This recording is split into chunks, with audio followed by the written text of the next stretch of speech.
Hi, My name's J.C. McCauley. I'm Naisha McCauley, and you're watching AccessTV.org.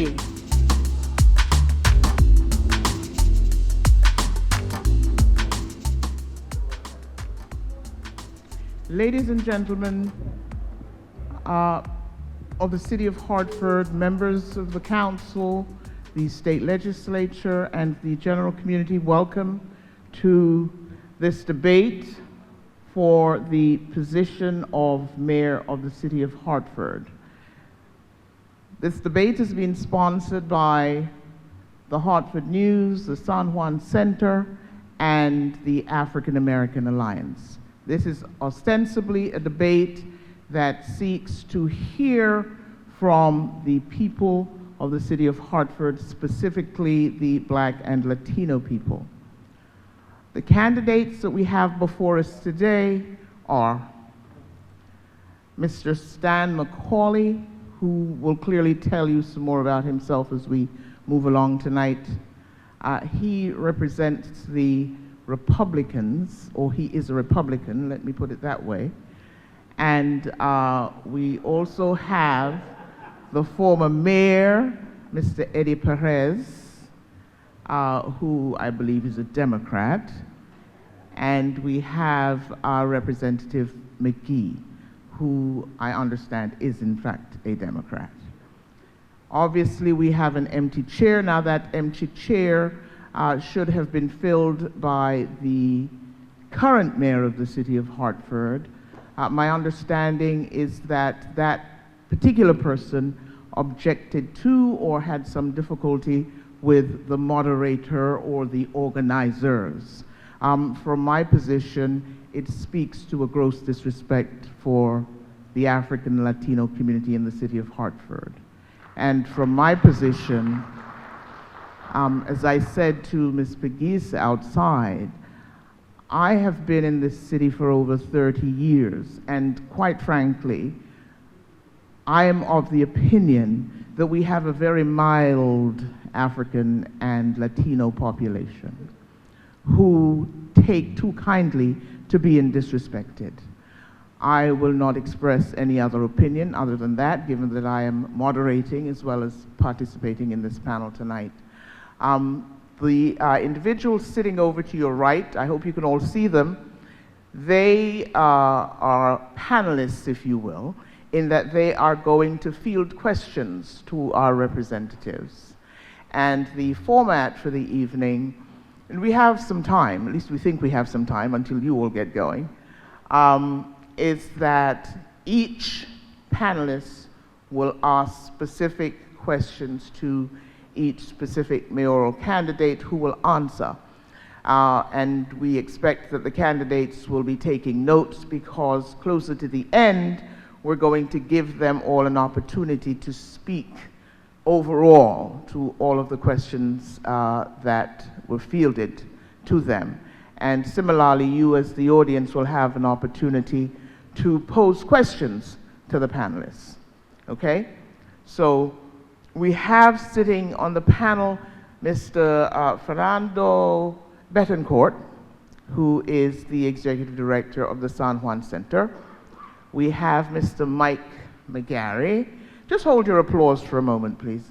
Mr. Mike McGarry, we like to think that we know our community, we know who we are, and so some of the formalities can wait until we do something really dynamic that is likely to end up, you know, where it needs to be, so people will say you missed the real debate, okay? We have Mr. Mike McGarry, formerly of the City Council in Hartford, and he is a Republican. He's well known throughout the city. He writes columns for the Hartford News and is very vocal on a number of issues that are dear to him. We have Ms. Cynthia Jennings, formerly City Council member, and at the time, the Working Families Party. She will say who she's connected to tonight, no doubt. So with no more to do, as it were, let's dive right into asking the questions. In terms of time frame, by the way, we have a 2-minute time frame. One for asking the questions, but certainly for answering, for responding because we want to hear from our candidates. And again, they will be given an opportunity at the very end to sum up, if you will, and to address questions they feel that they did not have an opportunity to address. So with that, can I have the first question coming from any member of the panel to any of our candidates, please? Hi, is this working? Yes, it's working. Oh, great. Can you hear him? Yeah. Okay, good. Hi, I'm Mike McCauley with the Hartford News and been around a little while. None of the candidates are going to be happy with my questions because I'm looking for specifics, not attacks, not falderal, but specifics. So the first question is to Stan McCauley. What specific dollar amount would you add to the grand list to make us competitive with New Haven, Waterbury, and Bridgeport? And how would you get there? That's a great question. Specific dollar amount. What dollar amount do we need to be competitive on our grand list?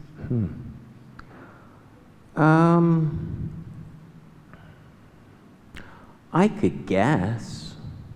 Sitting here right now, I would not know what that dollar amount is, but we have an economic development department in the city of Hartford, and as I don't know, how much oil we need to run the generators for the flood control, or how many police cars we need for the police department, I don't think that the mayor should necessarily be picking the dollar amount.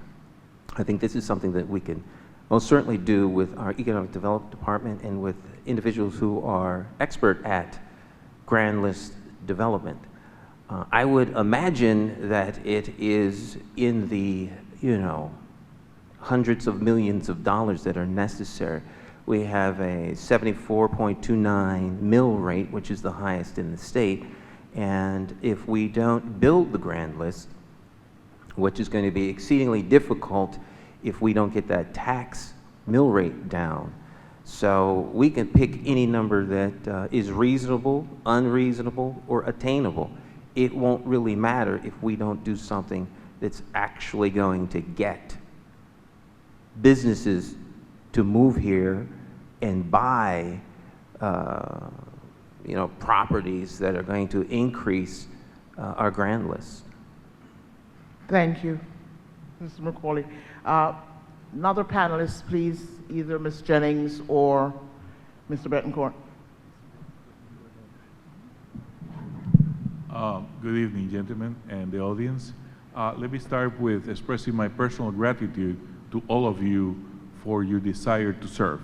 Our civil society should be much better if people will step like you are doing and responding to our needs. My first question is to State Representative Brandon McGee. Mr. McGee, I had the honor to serve under your leadership on a program and the recommendations that we provided the General Assembly on issues that related to reentry, and I know how passionate you are on that subject. Specifically, not directly related to that, I want to ask you, do you have a plan on how to fight and combat the epidemic of opioid use in the city? Thank you so much. Thank you to the organizers of this event, our moderator, all the panelists, and the community that's here on this evening. I believe that the direct question that was asked is what would be my plan to address the opioid usage in the city of Hartford. Is that correct? Yes. As a state representative for the past 7.5 years, having served on the Human Services Committee, it's been our honor to support organizations, advocates, and individuals in the city of Hartford that are currently providing services to individuals in our city. But under the McGee administration, I've worked alongside our community advocates, our Health and Human Services Department here in the city of Hartford, identify federal dollars for many of the organizations that are providing the support, But one of the main responsibilities of the mayor's office would be to help coordinate integration of our services. There are a lot of organizations providing direct support right on the street, and I don't want to start naming them, because then I'll get in trouble if I forget to name somebody. But it would be a direct opportunity and responsibility of the mayor's office to support the overall direction, best practices, holding organizations accountable that receive funding from the city of Hartford. And then lastly, figuring out through the Office of Innovation, figuring out better ways to respond to individuals in the city of Hartford on the opioid epidemic.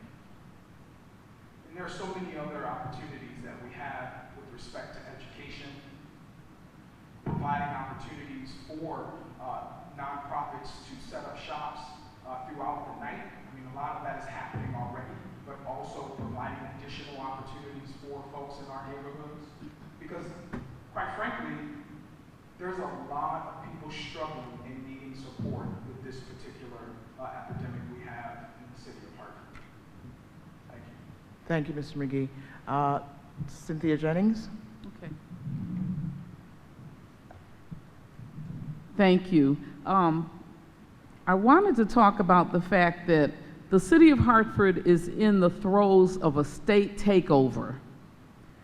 And I wanted each one of the panelists, because I think it's a critical issue, to talk about what the state takeover means to the city of Hartford, whether or not they would work to get us out of the state takeover, and also talk about the layoff of Hartford residents during this time, these very hard times, and the hiring of individuals not from Hartford that were paid 6 figures plus to serve in Hartford at taxpayers' expense. So I'd like each panelist to address the state takeover and whether they think it's a good thing for Hartford or what they plan to do to dispose of it if they do not think it's something that we should be in.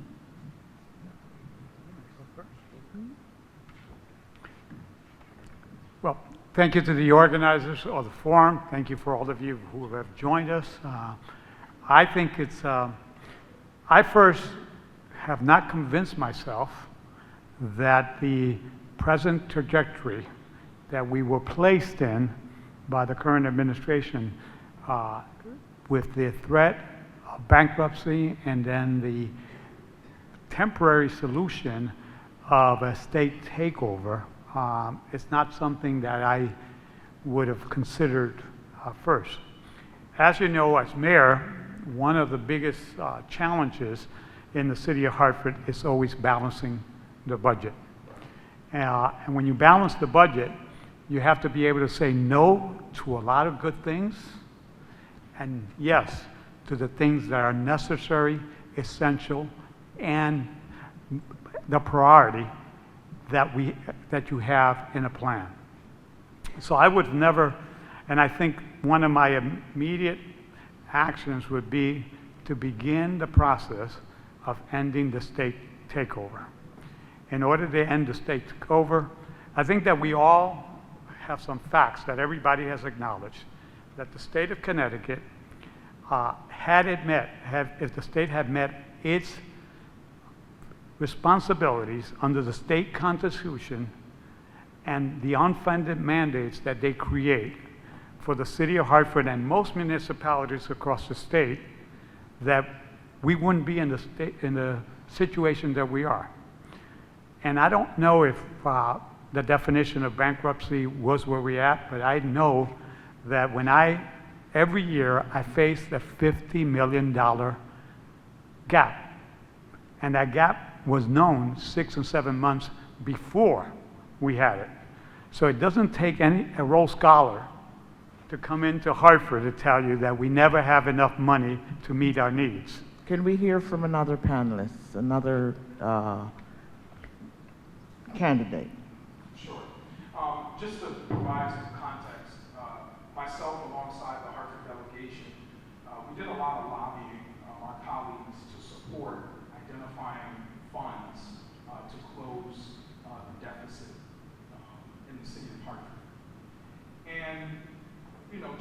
history. We've been talking about identifying funds for Hartford's deficit for many, many years. When you talk about debt that we were in, our obligations, etc. And so for an individual or current administration mayor to come and say that, oh, he saved the day, I think it's farthest from the truth. During that conversation, when this idea of bankruptcy came forward, there were threats made by this administration that, yes, we're going to file bankruptcy, and many of the individuals who worked in unions, fire, police, etc., they were afraid that they would lose their pension. And many of us on the state level said, you know, that's unacceptable. We need to work alongside our folks who fight for us day in, day out, and support our city, and we need to figure out where can we get this money. There were a lot of discussions around, okay, so if the state actually provides this $550 billion or $50 million a year over the next several years, there are some strings attached. And that is, we need to put an entity called the MARB to be a part of the conversation to help the city of Hartford be a bit more lean and focus on the essential services that we need to provide to the residents here in the city of Hartford. So am I just over hills about being, you know, overbooked by a group of people? Not really, because I think we can do this, Hartford. But on the same token, if we're asking the state for an exorbitant amount of money, and all we need to do is meet with some advisors and people who are from the Hartford area, why not? But one of the things that we have to keep in mind, we hear rhetoric about this all the time. I saved the day, Hartford kicked the can. Yeah, they did. They did. But on the same token, it was your Hartford delegation and other people at the state level that helped to fight to secure funding for the city of Hartford. Thank you. I'd love to continue to talk on, but I'm sure. No, can we hear from Mr. McCauley? Time is of the essence. Stan. You know, they've put us in receivership. I mean, there's a structural issue. Hartford just doesn't have the capacity to raise the amount of money that it needs. And so we have now been put into a long-term stranglehold financially. I mean, that's at the end of the day what has happened. Any expenditure over $100,000 requires oversight and review by the, municipal review board, I guess, unless you're borrowing money from the trust fund. But having said that, $100,000 is what the mayor has in terms of emergency access in case we declare an emergency in the city. There's $100,000 per charter that the mayor has access to. So I guess that's really where that $100,000 comes from, just a guess on my part. However, having said that, the administration didn't bail us out. The other 168 towns did, to the tune of $50 million a year. And that really was to, make sure that our bonds were settled, the bond obligations that we have. So yes, as far as I'm concerned, that has to be a number one priority for us. We've got to find a way to get out from underneath that. The best way to do it, of course, is what Mr. McGarry talked about with raising the grand list. Well, we've got to have a comprehensive plan to bring our tax rate down. We need to sit down with all parties involved, whether it's our state legislature, the corporate sector, the small business sector, and come up with a plan that we can utilize to attack that. The other issue that Ms. Jennings brought up, Attorney Jennings, is about individuals coming into the city at exorbitant rates and then not know their way around town. So you hire somebody who's not from the city, who knows nothing about the city, and you pay them an exorbitant rate, and then you have junior staff that probably would have been better in the job, training them so that they can then leave. I think the mayor said it best. Cardinal rule, never give your opponent any credit. But the current administration makes the Trump administration look like a well-oiled machine. Eddie Perez said that. Thank you, Mr. McCauley. Can we go back to our panelists, please? Mr. McGarry, do you have another question? Yeah, since we changed the format a bit, this is a very short answer, so each candidate can comment because it's very specific. At the news, we've seen kind of a loss of civic order in the city. Shootings, drugs, prostitutes, dirty streets. Each candidate, would you be in favor of a heavy crackdown on all these things? Right now, we hear a lot of excuses for them, but the police are not doing their job, obviously. The streets are dirty, obviously, but they're all violations of law. If you were mayor, would you do a Giuliani style, like New York, crackdown on law violators without any social service layover? Just get it done. No, I feel like we're having a Republican debate here. My God, no, we can't just go in and literally, arrest everybody, arrest your way out. You can't just throw your money on something and expect something to be fixed. Under my administration, you have to have a comprehensive, holistic approach to supporting individuals in the city of Hartford. And that also means you have to take account for the different or the diversity that we have in our city as well. So let's just talk about the crime. You need more people who are from the city that works on the force, and that's also Black and Latinos as well. So we have to create a pipeline to begin recruiting and hiring individuals to work in police and fire, etc. When you talk about the opioid or the drug epidemic in our city, we have to work with the institutions that are providing the necessary tools to address the issue. And sure, you want to be hard on crime. It's called enforcing the laws that we have on the books, the ordinances we have on the books. Some ordinances we need to throw away, pokey trash. We need to throw it away, okay? So all of this stuff that we're talking about, it's like not rocket science. Instead of having a campaign to teach individuals about rodents in the city of Hartford, let's hire some more people. Or get rid of them. And I'm sorry I'm yelling, but it's our priorities with this administration is so backwards when you talk about providing structure and opportunities for Hartford to be who we know Hartford is or who she is. So downtown, while many of us are talking about the importance of supporting our neighborhoods, downtown has something very special. They have an organized business district, and some might argue, Park Street has one, or Parkville. We can argue, but there's been money put into organization, providing support to small businesses so that people feel like they have pride and hope in their community. And we can do that throughout the entire city. But it requires a mayor's office to stay true to his word, hold people accountable, and we get the job done. Thank you, Mr. McGee. Can we hear from either of the other candidates, please? Okay, well, let's set the record straight. I am not a Republican. Let me repeat that.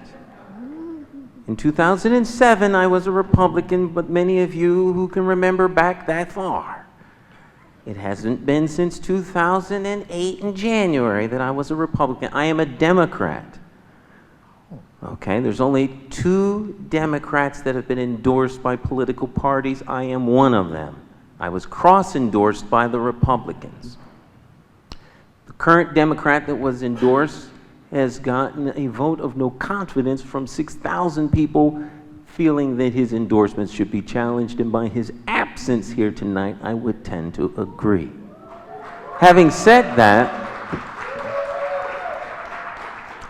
I had a conversation with a young man outside my house, and I said to him as I was wearing a McCauley for Mayor shirt, "You see that lawn sign?" He says, "Yeah." I says, "I'm not wearing this shirt and it isn't there because I support him for mayor. I am him for mayor, and you cannot sell drugs in front of my house. Do you understand that? I said, so I'm gonna keep it real with you. I'm gonna make it 100. The mayor's the mayor of the corporate criminals downtown. He's the mayor of the drug dealers up the street. He's the mayor of the good, the bad, the ugly. He's the mayor of the law-abiding and the non-law-abiding. Are we on the same page, young man? I said, I can't see past that black car. Now, you all are bringing business down this end, competing with the folk at that end, and that's going to be a problem. I explained to him how our surveillance system here in the city allows officers to see you on their phone. It's only a matter of time and the right phone call. I expect there to be no violence, I expect the street to be clean, and I expect children to get to school on time. Or someone else can be brought in to do the job that you think you do so well. I believe that we need to have a comprehensive approach to crime that includes public health, because we have a public health issue, and we need to treat it as such, not just a criminal justice issue. And we also need jobs in our city through social entrepreneurialism. All right, once those two things are in place, I have no problem, won't lose any sleep putting criminals in jail. Because I don't care whether you're black, brown, yellow, polka dot, as my friend Arjo likes to say, it doesn't really matter. If you're breaking the law, you're breaking the law. And just because we live in a black and brown town by 85% does not mean that we give a pass when our children are not doing what they should be doing. We're not going to have a Giuliani-style roundup, but we will hold people accountable. We know who the lawbreakers are. We can see the lawbreakers. It's a matter of when that happens. It was told to me that the reason why crime on my side of town is getting out of hand is because the administration is trying to make it look like they're actually putting the police that you see in his fancy commercials like they actually are there. It takes 2 years to clear a class, but he's redeployed everybody to the north end. So prostitution and drugs are rampant on my side of town. And on Wadsworth Street, they're selling drugs like an open-air market. Thank you, Mr. McCauley. Can we hear from Mr. Perez, if you would like to speak on this issue? It might not surprise most of you that we are not New York City. We are Hartford. Hartford is a unique, small community. And we make like we're going to have something come down from the heavens to solve problems that we create ourselves. In my administration in the past and my administration in the future, you will have a police department that will have a permanent chief that answers to the mayor and answers to the community. We will have, rather than one big city with all our police officers are running around answering calls and maybe getting to calls 15, 20 minutes late, and in some cases never get to the call when people have left and the disturbance has ended. That is not acceptable. You will have a city that would be divided into minimum 6 districts. And there will be squads of officers assigned to know their neighbors, not when the call gets made to 911, but 24/7. They're going to be present in your neighborhood, talking to you, and making sure you understand who is the police. When I grew up, that's who I knew. I knew the cop that was on my beat. If I had a problem, I didn't call 911. I went until he got to his shift, and I talked to the guy who understood me, and I understood him, and he understood my neighbors. That's community policing. That's what you're going to get under a Perez administration. You're going to get a transparent police department. Right now, if you hear the stories, I mean, we've gone, according to the ads that you see in the TV and the paper, we've got 100 police officers. Nobody's going to tell you that 70 left during the same period we were recruiting them. So it wasn't really, and then we were 30 behind before before that. So maybe we got 6, 7 new officers, and by the time those officers get experience in the streets, probably another 7 to 10 would leave because of the morale and the compensation issues. People are fearful that they're going to continue to lose wages and benefits as long as we're under this cloud called a state takeover. Under my administration, you will see crime go down, you will see employment go up, you will see home ownership go up, and yes, there will be a marginal increase in the grant list. But the grant list is not controlled by the mayor, it's controlled by the economy. If Connecticut goes down, Hartford goes down with the grant list. So people talk about the grant list as it's the only vehicle to it. Our biggest salvation will be if the state continues the path that they began when Representative McGee and his colleagues at the state legislature said, we have a problem, we created the problem, we got to be part of the solution, and if they pay enough in the ECS formula and the pilot formula, all of a sudden taxes will go down in Hartford. Thank you, thank you. Can we hear now from panelists? Betancourt. Yes. Mr. McCauley, you have said that in the first 100 years of your, 100 days of, of your administration, It's only you. you would develop a plan to lower the mill rate. Since I'm assuming that you have had several years to think about this concept, could you share with us some of the basic elements before you put together that plan? Well, my whole campaign is built on being a constituent representative.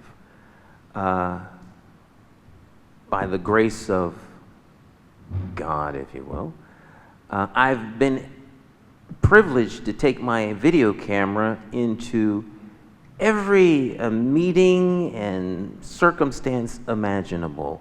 And I've had really great minds come to my studio to record programs by the hundreds. And the sidebar conversations I've had with people lead me to believe that one of the major problems we have in this city is that everybody that has a great idea gets shot down and shut down. There are so many ideas, so many plans to turn Hartford around, but because leadership suffers from did not originate here, the plan goes nowhere. I read an article, as I'm sure many of you did, in the Hartford Business Journal that laid out a really comprehensive idea and plan. I can't see any reason why folk don't have him come with everything that he was talking about and make it happen. Developing a plan is never the problem. I can sit up here and rattle off plans it's implementing the plan that's the problem. There's no will to lower the tax rate in Hartford because there are a lot of people in a lot of surrounding towns and suburbs who benefit from Hartford's high tax rate. So, will we be intentional on lowering the tax rate? I will have a plan, and I can promise you that. Now, will we be able to implement the plan? That goes a lot higher up the food chain than the mayor of Hartford. But I will advocate and fight for it, and the details to the plan that I saw there can dovetail into the conversations that I've had with people around economic development, around social entrepreneurism. It's a comprehensive, all-in approach that I talk about so much when I talk about realignment. But the economic development side of that is going to be a sit-down, hearing all of the minds come together, and then make it an action item and make it happen. I'm not an economist, and I don't play one on TV, and I won't try to be one as mayor. Can we? No, you can certainly go on. When you talk about Hartford's bifurcated tax system, just meaning we sort of tax people on two different levels, there's a great inequality. I mean, we can go back to the early 70s when Hartford and its leadership was trying to figure out before the crisis actually happened, and the crisis that we still live in, how can we make the tax system more equitable for our homeowners, all right? Some of you who were around during the 70s and 80s remember that conversation. I mean, folks were taxed at 70. I mean, it was bad. It was real bad. And they flipped it. And now you have your corporations being taxed at the higher rate, and our personal sort of property owners, if you would, homeowners, are taxed at a lower rate. One of the things that we have to begin talking about is who's going to be the leader in the conversation with the state, right? And having that deep conversation with the state officials, the people who are in charge of our bonding and revenue committee, to say, look, Hartford is the only city in the state of Connecticut with a two sort of level system. What are we going to do about it so that the individuals, the residents, and business owners in the city of Hartford can operate in a more equitable fashion? One says, let's just do it across the board, 70% if you would. That ain't gonna work. Because homeowners would probably start a riot. I know I would be a part of that. But one of the things that we have to do is we have to begin creating new streams of revenue so that we can begin lowering and bringing these tax levels to the same sort of level, if you would. And I hate to sound redundant, but we have to pull the trigger, if you would. No pun intended on that. But we have to figure out, and it's going to be uncomfortable for a little while, how do we get an even playing field for our businesses as well as our residents. And it's going to require the state. It's Thank you. That that's Thank you. back at the residents. Thank you, Mr. McGee. Thank you. Representative. Cynthia? Okay, thank you.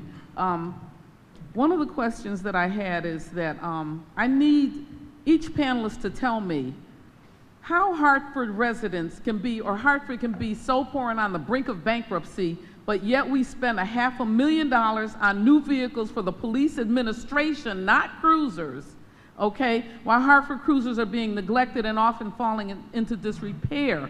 And that is coupled with the fact that there is double dipping in this city. Our police chief makes $300,000 a year because he is double dipping, and this is being allowed by the current administration. I need someone to tell me how they are going to address it's just not the police chief that's the only person double dipping. There are numbers of people who come back into the city and are getting their pension and getting a full salary for what they do.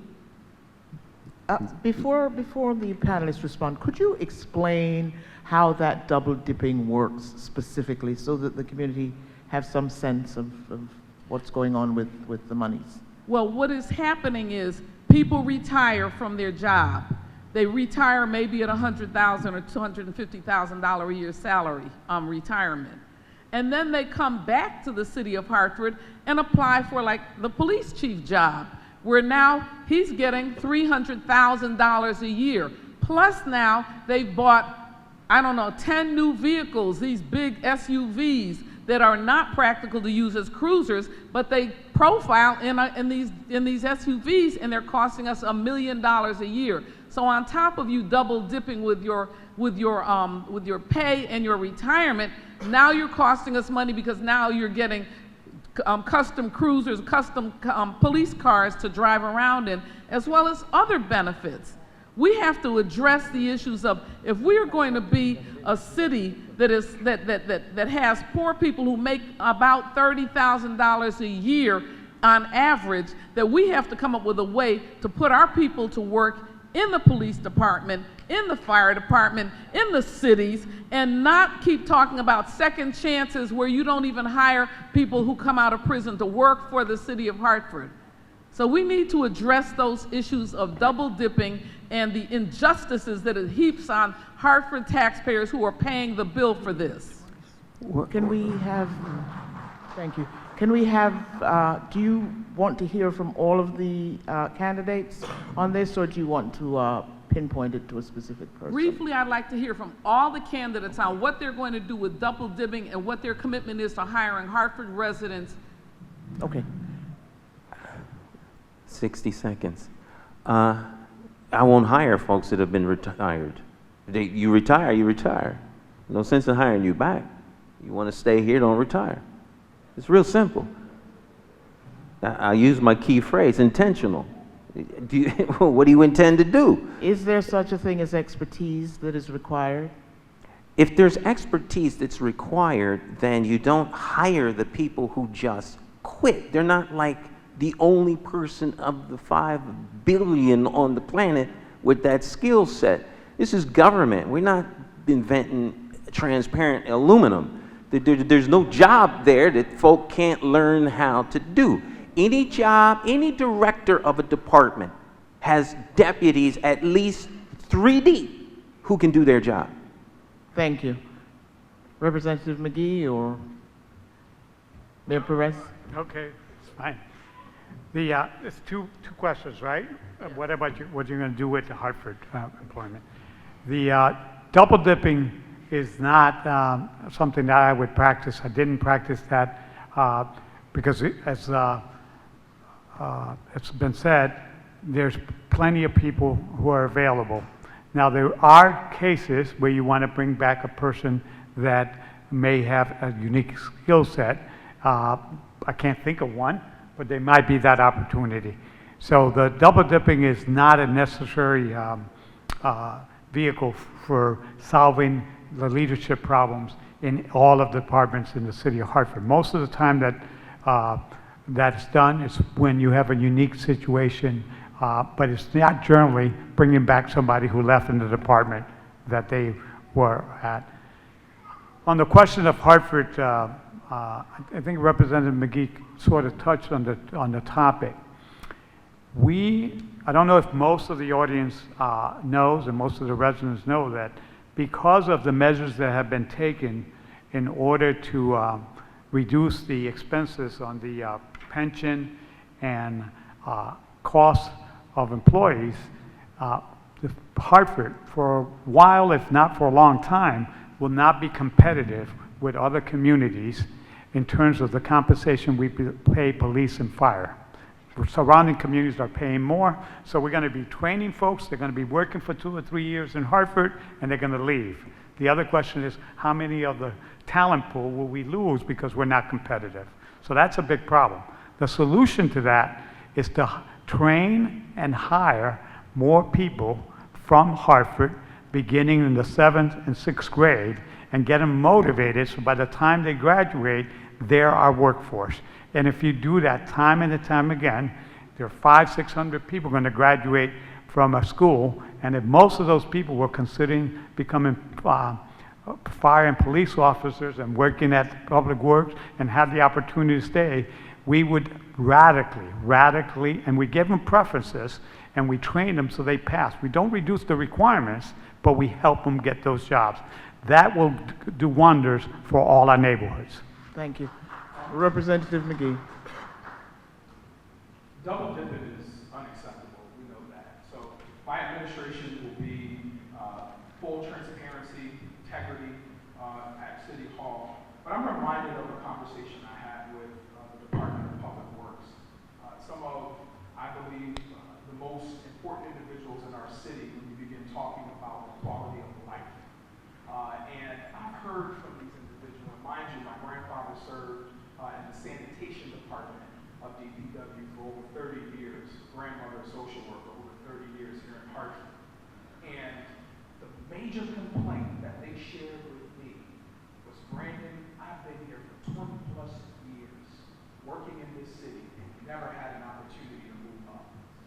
So why is it we're bringing in our friends and our cousins from different areas, and we have people right here in the city of Hartford who can do the job and probably do it better than the person who's making 6 figures. And so I would look within and really hire and move up the individuals that are residents and that love this city. Obviously, we got to abide by laws, y'all. So we have a human resource department that will help support us in that process and hiring the best and the qualified. But it's already been said by this administration. You don't have anybody qualified, and you know that by taking a look at the current administration.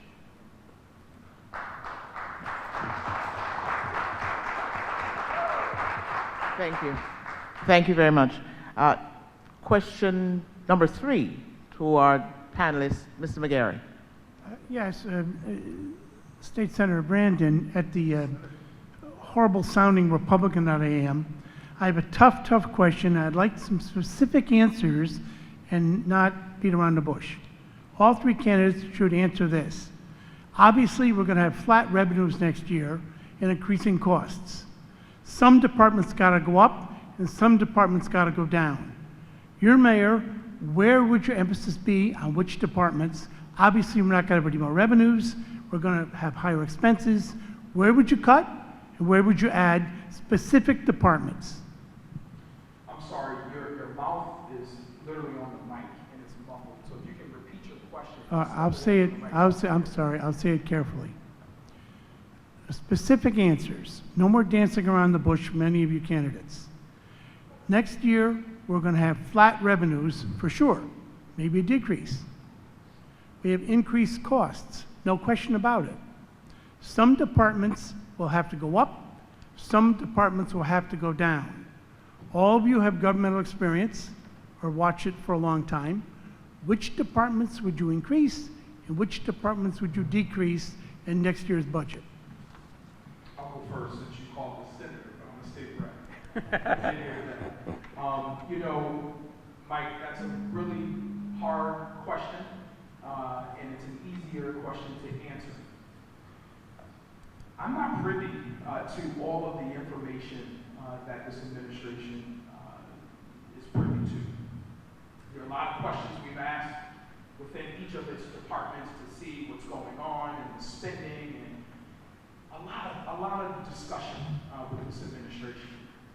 And so one of the things that I would like to do, if given the opportunity to serve as your mayor, is you got to step back and you got to look at what has been handed to you. So there is no way that I can sit here in front of some 100+ people and tell you I'm going to cut this department over that department and haven't had an opportunity to meet with any of the department heads. That's not beating around the bush. That is a leader who is saying, let me see what I have inherited, and then we would work from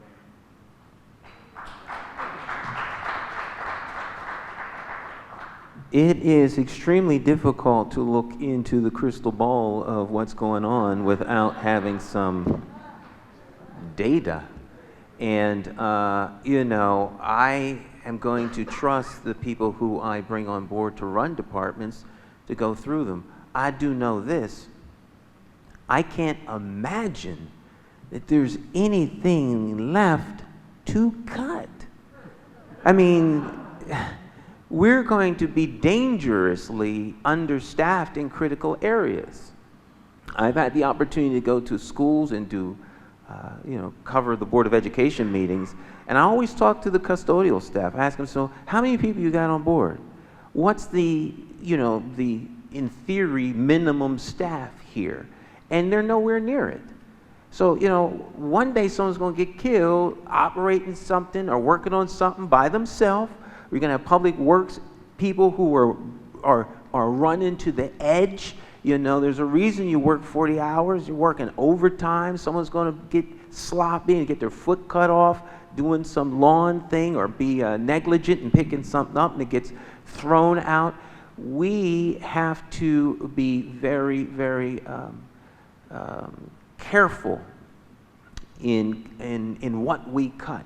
We will look for areas that there may be surplus money. We'll look for where people hide money, make sure that money is not being squirreled away, like for new police cars, and make sure that we are holding our department heads accountable to do a deep dive and find out, how much it's going to cost, and then do quarterly checks. My administration is going to encourage our legislative branch to hold hearings quarterly to find out where are you in the budget. And but without. Thank you. May we hear from Mayor Perez? So there won't be any sacred cows. This notion that you're going to create some special people that won't be cut, and then there were the ugly people that you're going to cut because you don't like them. That's not a way to run the railroad. It's not the way. The way you run the railroad is you hire competent department heads who you entrust with the responsibility of telling you the truth, giving you the options, and then you as a leader come out to the community and say, this is what we're going to do. And we do that every year. It's called the budget process. The mayor presents it, the public speaks, council votes, and by the way, council no longer has the authority that it used to have. It's really the MARB that has the authority to approve the mayor's budget and wishes, if you looked at what the process is. So I could tell you this, that if you do that and you don't ask people to be part of the solution, I have been asked to come to Public Works 3 times in the last 6 weeks because they want to be heard. They want to be part of the solution.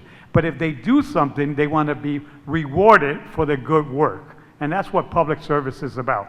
So in this notion of we're going to have to make cuts, we also should ask our public employees to be part of the solution, and they might save us millions of dollars, and there won't be a necessary cut if we do it right. So conversations with our workforce, hiring competent department heads, and hiring the people who are going to count the beans to make sure that you don't overspend or underspend is something I know how to do. I've been there and done it. You're going to get a balanced budget each year, and we're going to save for the rainy day that's always coming, and we know that's coming. So the budget process is a very clear process, and everybody should be involved in it.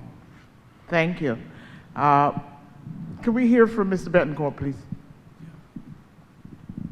Mayor Perez, I think that we have a broad agreement among the audience and citywide that blight still is a big problem.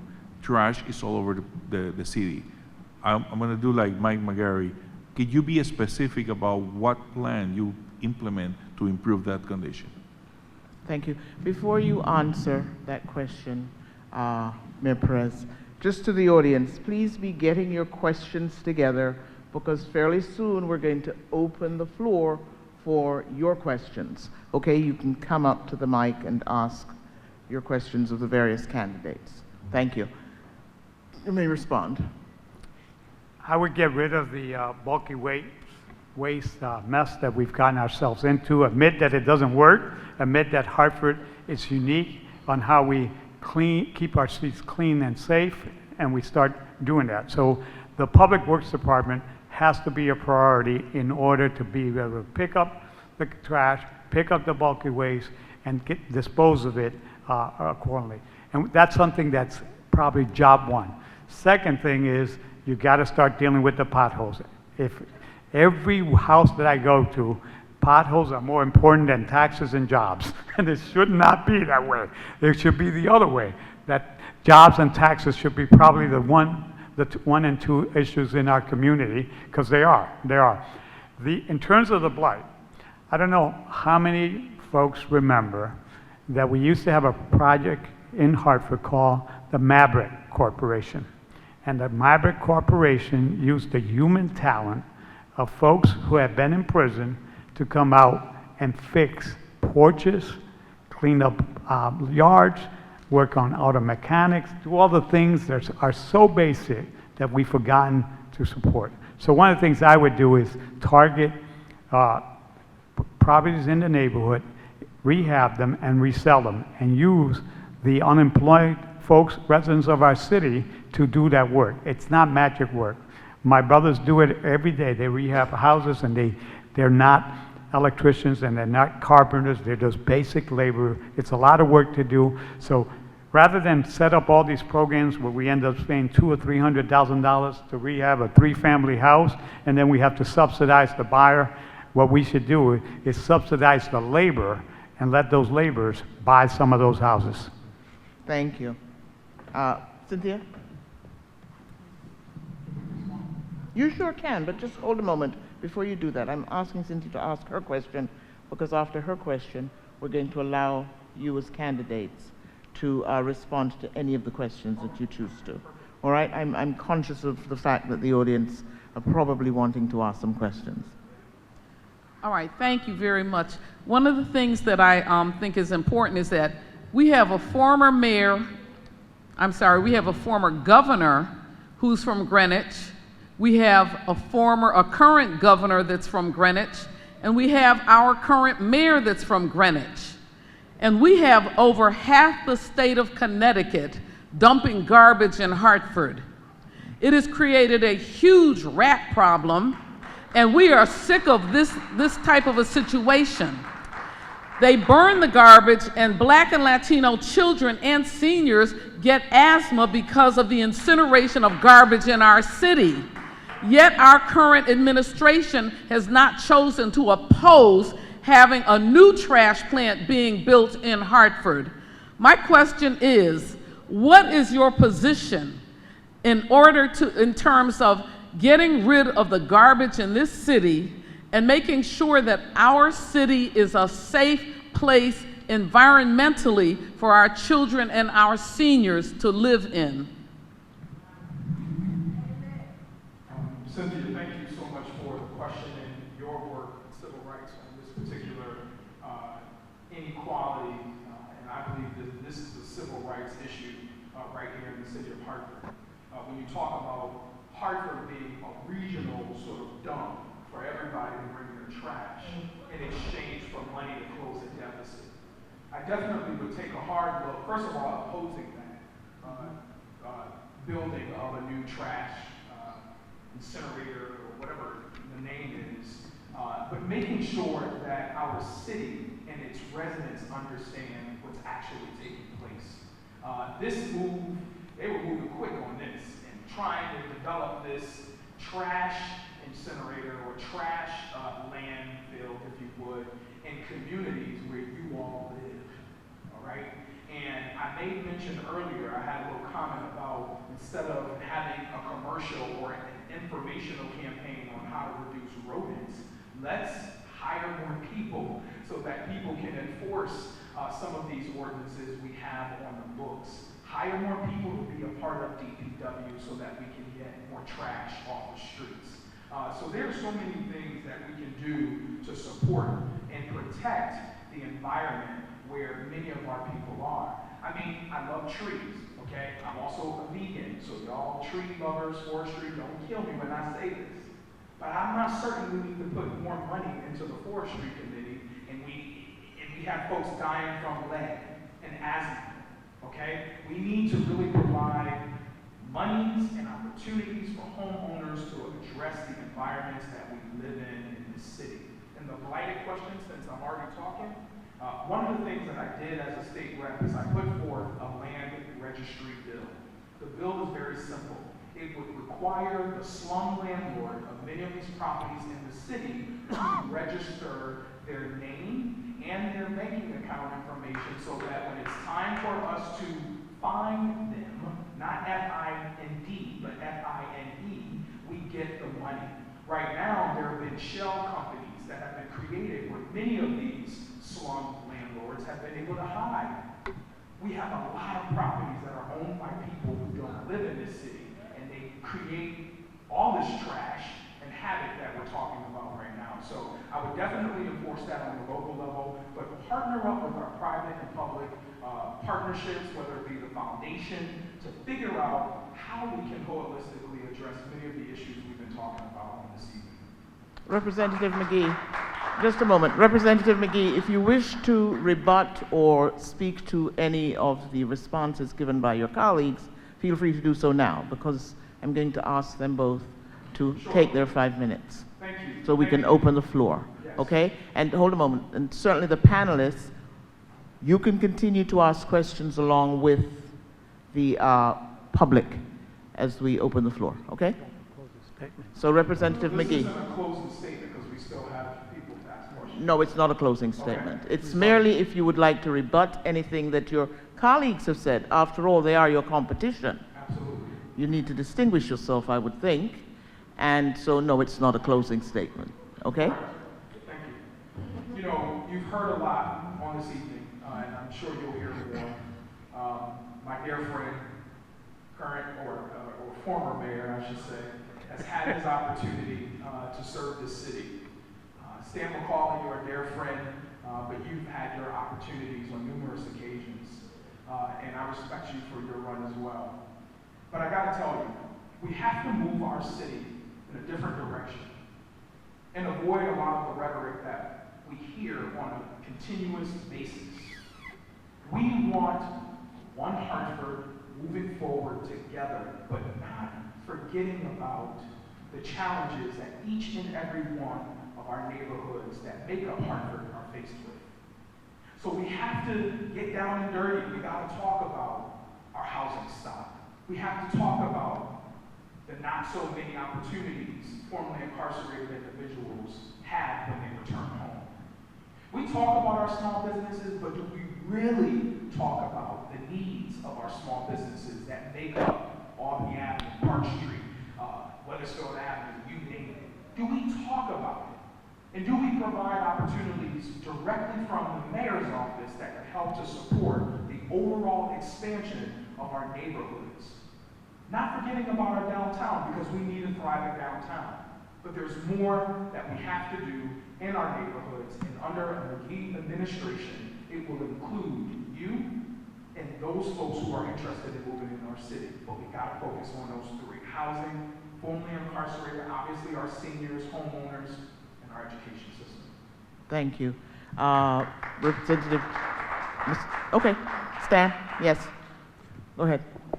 Well, let's first set the record straight. Okay. This race is not a race for mayor of Hartford. This race is to see who from the Democratic Party will become the party's nominee. The current mayor has been endorsed. There are 6,000 members of the party who think that that was a bad idea. They signed petitions fielded by these two gentlemen and many other people. Between the two of them, they got 6,000 votes of no confidence. I am not running to be the head of the Democratic Party here in Hartford. They are. I'm a Democrat. I was cross-endorsed by the Republicans because they see something in terms of leadership that they liked. In 2011, Pedro Segarra was cross-endorsed by the Republicans because given the opportunity to move an agenda forward, they felt that he would do a better idea or do a better job than I would have done in 2011 when I ran against Pedro. So,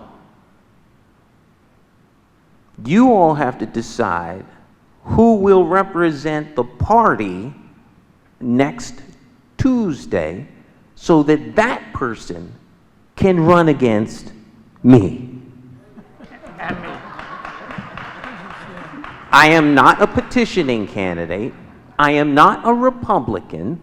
I am a Democrat who's been cross-endorsed because I have the capacity to work with all people in Hartford.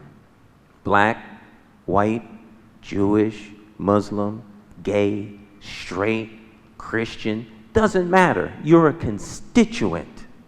A constituent. I'm a black male. That might catch some of you by surprise. There's about 17 protected classes in this state, all right? Last I heard, black males were at the top of that list of protected classes. I don't want to be treated like a black male when I go downtown. I want to be treated like a constituent because that's what matters. And I've spent 37 years listening to constituents all over the city, from CEOs at MDC to places that I can't even tell you because of confidentiality, to just average folks. And across the board, their biggest lament is that no one listens to them like they don't matter. You vote for a city council, then they throw you to the side. You come and you sit for hours and you come up with a plan for Weaver High School and then you're dismissed. At what point does the constituent matter? The constituent matters when you vote for a mayor who will put you first. I've done it for 37 years. You're likely to do what you've done, okay? I have become the unofficial confidant for at least 1/4 of you in this room, if not half, okay? And around the city. So you can trust me to take your issue and fight for you like you matter. When you come to the mayor's office, I'm not going to treat you like anything less than what you are, an owner. This is not the Republicans' government. It is not the Democrats' government. It's not the Working Family Party's government. It's not the Green Party family's government. It's your government, which is why I say, and you already know what it is, leave the plantation of party politics and free your political mind. I will say this about the Republicans. At least they're willing to leave the party plantation. Now, will you do the same? Thank you, thank you, thank you, thank you. Can we hear from former Mayor Perez? This is, to my left, you just had a good civic lesson on how government doesn't work in Hartford. And I think everybody knows that people who want to run for office have to make a serious commitment to serve others. And I don't question Brandon's commitment. I don't question Stan's commitment. They will, no matter what happens, they're going to be part of Hartford future. They're going to be here. I'm going to be here.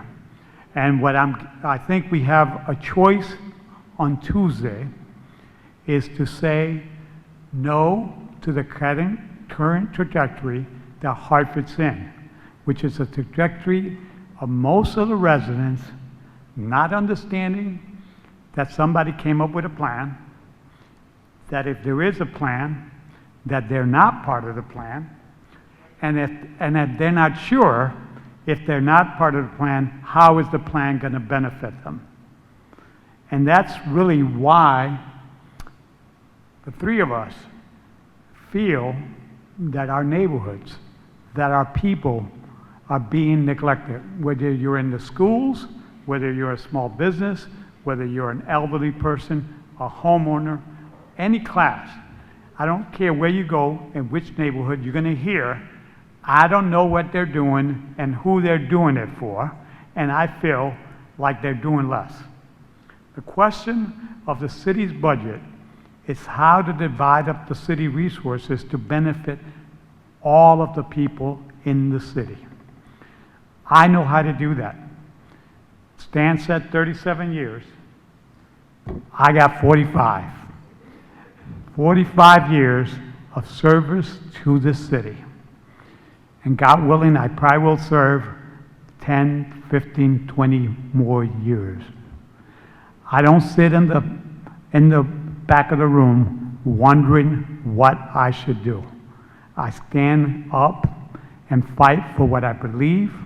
What I believe is the direction of the city is wrong. I know that I could turn the direction of the schools. Not everybody's going to do well in school, but 99% of the kids could be doing better. And better should be defined by their parents and their caretakers and not by statistics that say, oh, we're doing okay. Hartford, we're not doing okay. We're not doing okay. Under a Perez administration, you will do better each and every year over the next 4 years, and we won't be looking back and saying, why did we make the mistake of electing somebody who doesn't understand, doesn't know, and is not committed to you? Thank you, Mayor Perez. Thank you very much. Can I ask the audience to stand here at this mic to ask their questions? Those of you with questions, please line up so that we can have some order to the event, as it were. Hello, my name is Joshua Fee. I'm a member of Hartford Communities That Care Youth Leadership Academy and the Vice President of the NAACP Greater Hartford Youth Council. For the past 27 weeks, we have been examining the intersection between education, poverty, violence, and trauma, and coming up with program and policy recommendations to improve in these areas. I serve on the Violence and Trauma Work Group, and we recommend the following. Support hospital-linked violence prevention program. This hospital and law enforcement partnership needs to be fully supported with resources to assist victims of violent crimes. Reboot the Governor's Commission on Youth and Urban Violence to examine the root causes of violence and develop effective policies for the state of Connecticut and its cities. Increase job opportunities for young people and adults to reduce poverty and improve their standard of living. Thank you for your time, and I hope you can support our recommendations.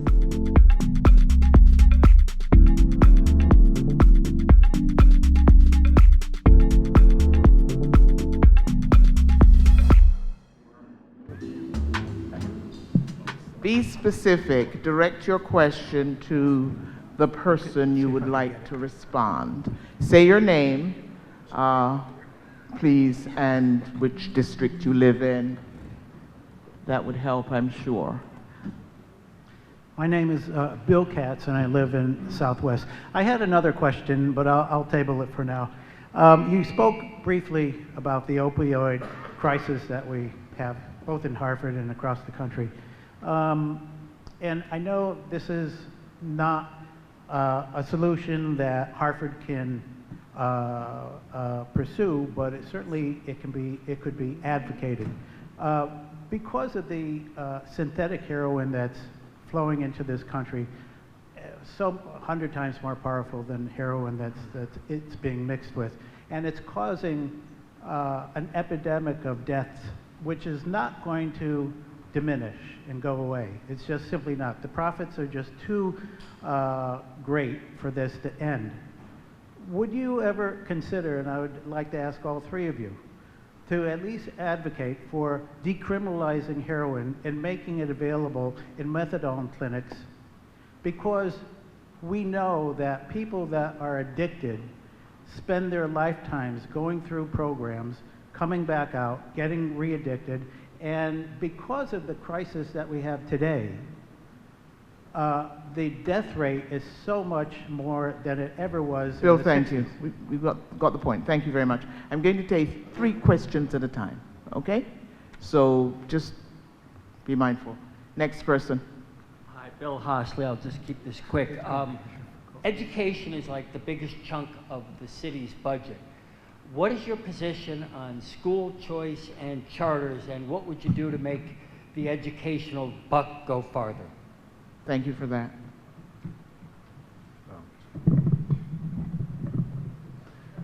First, I would like to say to all of the panelists, today, for the first time in a long time, or I shouldn't say that, but today I felt very proud to be a Hartford resident. I think every single one of you, respectfully State Rep Brandon, former Mayor Eddie Perez, and candidate J. McCauley, you did a stellar job in speaking to the minds of the constituents.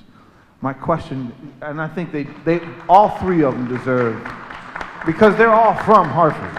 This is Hartford. I don't know what's in the mayor's office now, but that's not Hartford. So my question is this. I'm lifetime member of Carpenters Local 43, now Local 226.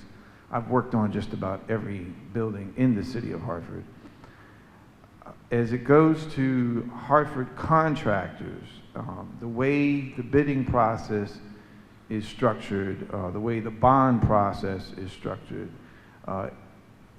what will you do to ensure that the billions of dollars that are spent on renovating the schools for Hartford City residents, that those jobs go to Hartford City contractors and Hartford City residents, that while we're training a force for the police department and for the fire department, what will you do to train our own workforce to build our own city? Thank you very much.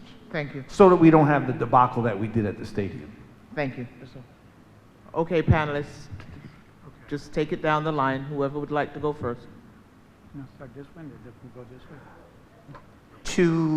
Say which question you're answering, the education one, the opioid one, or the trades. The opioid question, I would not legalize. I think that the opioid issue is a health crisis. I don't think it's something that needs to be criminalized, and I think we need to approach it as a public health crisis. I don't think that the criminalizing it falls short of what we need to do. We need to get people medical help, and it's too bad that prior group of people didn't get the same attention and help that the current group is getting. Secondly, the education. I'm a fan of public education. I've covered it for too long. What I'm not a fan of is using the public education as an employment service for anybody, whether they be union or non-union. We need to hold accountable people who get paid to teach our children. And we need leadership that's willing to be able to terminate folk that don't do their job. And that, you know, well, let me stop there. The last question was? Trade. Oh, jobs, contracts. Yes. How can I forget them? I think we need to have staff that's primary job working out of the mayor's office that would do compliance, and just to make sure that things were done the way they're supposed to be done in terms of stuff we have on the books already. It just doesn't make sense that we don't need to reinvent the wheel. We need to enforce the rules. Democracy is not the ability to vote. Democracy is the rule of law. When you don't uphold the law, you lose democracy. Thank you. No, I would not legalize heroin or other. He asked about decriminalizing. Decriminalizing. I also have family members who have been drug addicted and on methadone. And decriminalizing some of that activity is fine, but I think the biggest thing is to give people choices, get them employed, have them have positive choices. It is a public health crisis, and we'll deal with it as a public health crisis rather than a policy exclusive to the city of Hartford. That public health crisis extends beyond our city, beyond our state, and that's why we have to treat it as such and get the resources to the right places. We have plenty of capacity. We don't have the resources to meet the need that's out there in terms of the public health crisis. And as long as we don't have the need, we're going to have to prioritize what we need to do. On the schools, I am a champion for public education. I favor the broadest choice. I think parents should be in control rather than administrators and boards of eds. The more choice, the better. I think we've proven that. The other thing that I think we need to do in the city, although there's a lot of work, as Stan mentioned, to holding people accountable in the school system, we never spend enough time engaging parents and empowering parents to do the right thing for themselves and their kids by being fully involved in the education of their kids.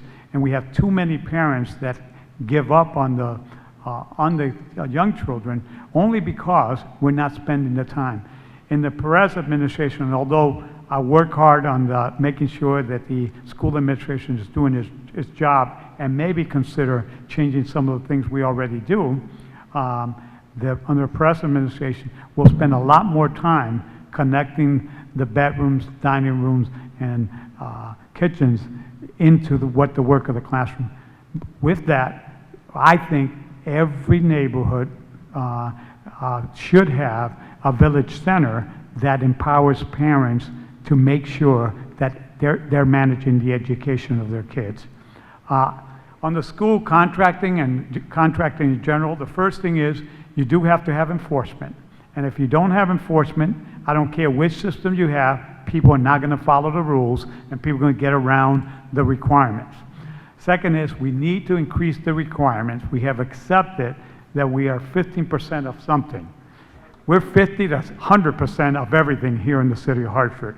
And although the state and federal money sometimes comes in and that limits your ability, we should be trying to get 50% of every job go to Hartford residents in any publicly financed goal, whether it's required or at least first preference through first source hiring agreements, so that once we produce the folks, maybe we could do 70% of the jobs. We don't have to settle for 50%. On the contracting side, same thing. We should increase the number of percentage that we use and then enforce whatever that percentage is. We did it with the school building committee. I started that in 2003. Up to now, the school building has spent $1 billion on school improvement projects. It had a training program called the Jobs Funnel. It had a minority set aside, and it had a residency requirement. And when we were enforcing the residency requirement, we got up to, I think it was 1,400 people who went through the Jobs Funnel who became tradespeople. Since we're no longer doing it, everybody's lacked and has pulled back. Thank you. Representative McGee. You're definitely onto something when you talk about decriminalizing opioid usage. I would love to further discuss with you and really take a look at research and see how it's impacted the overall epidemic in many of the urban centers and suburban areas throughout this country. So I'd love to have that conversation with you. When you talk about school choice and charter schools, magnet schools, I've had the privilege of attending just about all the schools, and I think that a parent should have choice, but you cannot have a conversation about education without talking about the Chef D.O. Hill. You cannot have a conversation talking about opportunities for Hartford's young people in our empty schools without addressing the plaintiffs that have conversations in the back room and then they throw it back at the state legislature to figure it out. We need to be a part of those conversations, and as your mayor, I would be a part of those conversations and to advocate for our public school system here in Hartford. And everything else has been said about contractors, union contractors, we need to enforce, y'all. There's a lot of stuff already on the books. We're not pushing forward. We're not enforcing what's on the books. And we would definitely have someone in my office who will work on compliance and making sure they advocate first for those contractors that are here in the city of Hartford and they call Hartford home. Do you have any sense of why there's no enforcement taking place or minimal enforcement where contracts are concerned? We got to ask the empty chair. You need the individual that's not here holding many of these developers accountable and having relatives serve on various boards in the city. There's a lot of wheeling and dealing, if you would, and I'm going to purposely intentionally use those terms. We need a leader who is going to be out in the forefront and holding people accountable, but also giving opportunities, real opportunities, to contractors in the city. And again, there are opportunities for folks that live here. Thank you. Let's hear from some Can more. I Yes. answer your question? Yes. Yeah, I'll push the envelope right to the edge. There is a willful effort, has been expressed, not my opinion, but you know, the proof is in the pudding, by the current administration to skirt the rules. And therefore you have what is here. It's not criminal, but it is corruption. Thank you. Thank you. Say your name. Good evening. My name is Denise Best. This is my district. I am the chair of the Upper Albany NRZ. Thank you. You know, it's bothersome to me when we talk about the state bailing out the city, and now we're talking about oversight. And I constantly wonder and often ask, what about the pilot? I would like you gentlemen to answer these three questions, well, these two questions. First of all, how much is the pilot? In other words, how much does the state owe the city? And when was the last time the state actually paid the pilot that they owe to the city of Hartford in full? And the third question would be yes. And if we were getting that pilot in full every year, would we then need a state to bail us out? Could you please answer those 3 questions for me? Thank you so much. Okay, thank you for that. Next question.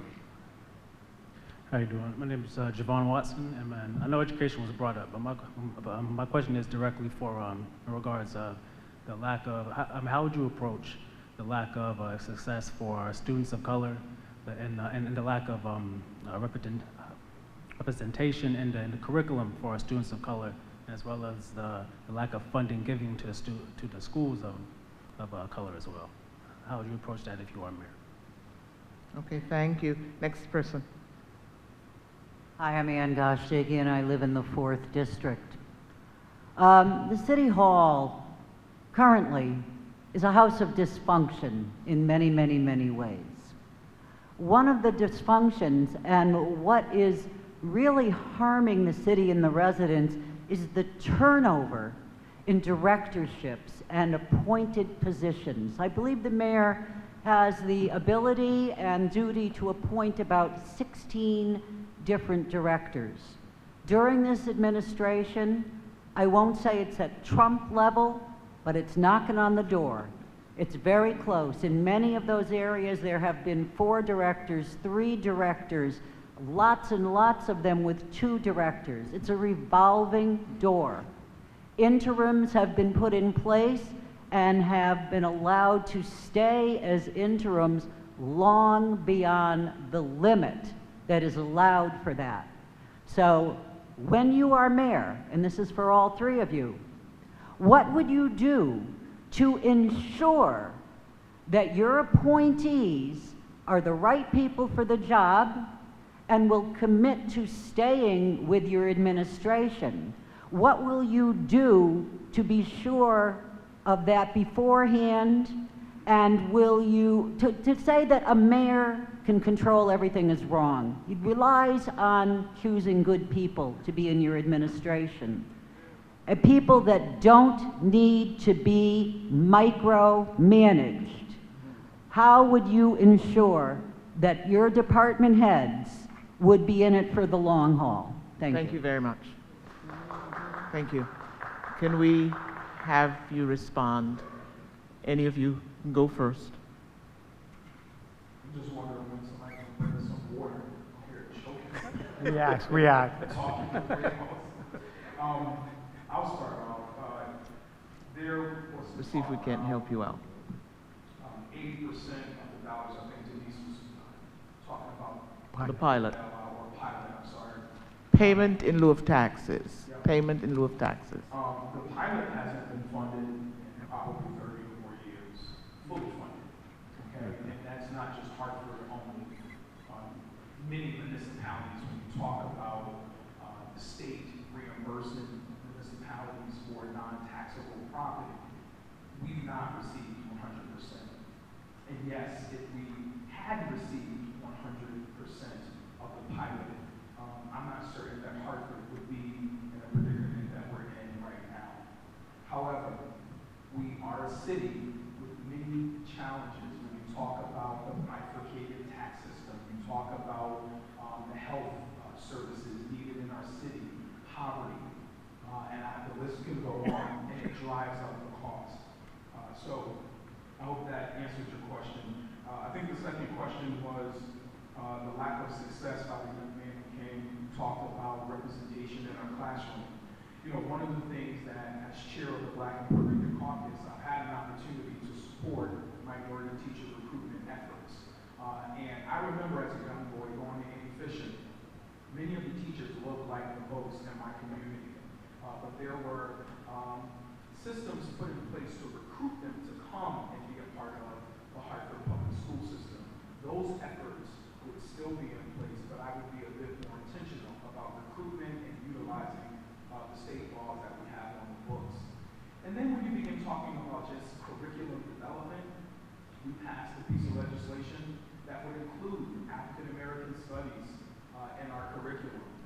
It's unfortunate that we even have to pass a bill to teach our history. And as well with Latino efforts as well to be included in the overall history.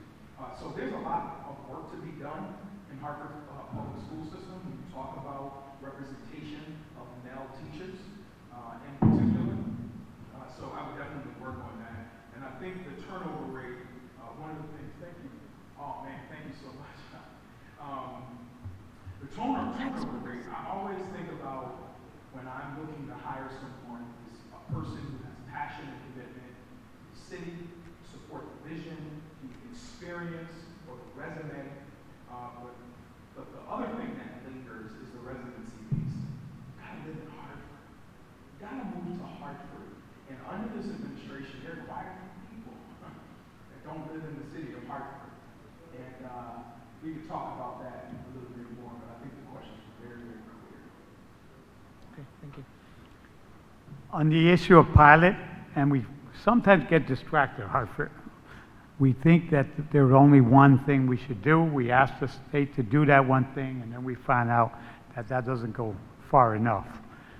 I would make sure that we do the two injustices that we've received for over 50 plus years has been the lack of funding of the educational cost sharing formula, which takes into account the needs of special ed students and the needs of minority and poverty students. All those things get factored in, but they never get funded enough. Those formulas never get funded enough in order to create the difference on the budget side, and then the city needs to make up some of that effort. So I would not only push for pilot, I would also push for fully funding the ECS formula. And if we do those two things, I think that, I know we'd be able to have a path out of state takeover. Because if they did that over 2 years, you would see that we'd have a budget big enough to meet our own needs, and we could say, see ya, because it's important. On the, I think Brandon mentioned enough of the efforts that we have to continue to recruit minority male teachers, black and brown teachers in our school system. We had a pattern about 15 years ago where we did real good, and then we stopped. And when you stop, those people retire. And when they retire, if we get lax about it, we need to recommit ourselves to do that. And I think that with the passing of the state legislation about history being taught, all of that is coming back to be dealt with. And the last one was? The no revolving door. Listen, anybody who knows Eddie Perez know that if you join my team, I'm going to use your talents, and you're going to be able to build a resume. Stay with me 1, 2, 3, 4, 5, 6 years, and you do real well. I've never had a problem recruiting department heads, holding those department heads accountable, and making sure that the department heads add value to my administration. I have no problem firing people, but I hire good people, they stay with me, and they do the job. I never once had a problem with complying with our city's requirement for people to live here. I never had a problem with anybody somebody filed a complaint, and we had to deal with it. We dealt with it, and we moved on, because the administration should be transparent, accountable, and professional. That's what you get with a Perez administration. Thank you. Ditto on the pilot. You know, if it's interesting that, you know, $550 million bailout, had they just funded us, there wouldn't be no need for bailout, because that's what was really owed to us in pilot. Just give us what you owe us. And yeah, no one, city or town, has been fully funded when it comes to pilot. But Hartford is the state capital, and we're in financial distress. If you really want to help Hartford, just give them the amount of money that they're supposed to have. I've heard that it's between $50 and $60 million a year. That's what we should be getting, payment in lieu of taxes. However, if you let your conspiratorial mind run free, you can think of a whole lot of good reasons why you might want to hamstring any future leadership and council here in Hartford for the next 20 years. Unconscionable, all right? But it's not undoable. We can, it's not undoable. We can turn this around if we approach it with intention to turn Hartford around.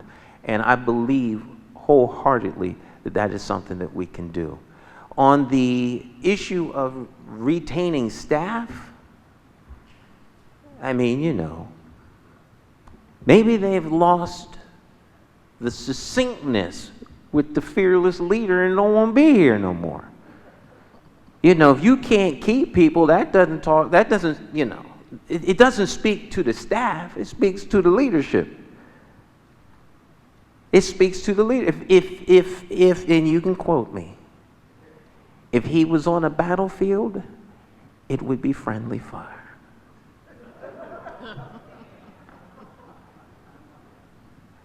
Thank you, Stan. Oh, I'm not done. That's the pregnant pause. I got to get one in. Okay, go on. Okay, I'm sorry. Let me stop. Uncalled for. I retract that comment. You know, come on. If you provide leadership opportunity for your staff, show subordinates to the directors an opportunity and a path for them to move up, you won't have any problem whatsoever retaining your leadership. Are you providing a nurturing environment for your staff, for your directors? We did a program with the city council member from up in Springfield on Springfield's requirement to be a resident in order to be in a position of directorship. I think that it is a conflict of interest to have department heads in this city who live in towns that directly benefit from Hartford not moving forward. It is a conflict of interest. The mayor has to be a resident of the city of Hartford because he has to have Hartford's best interests.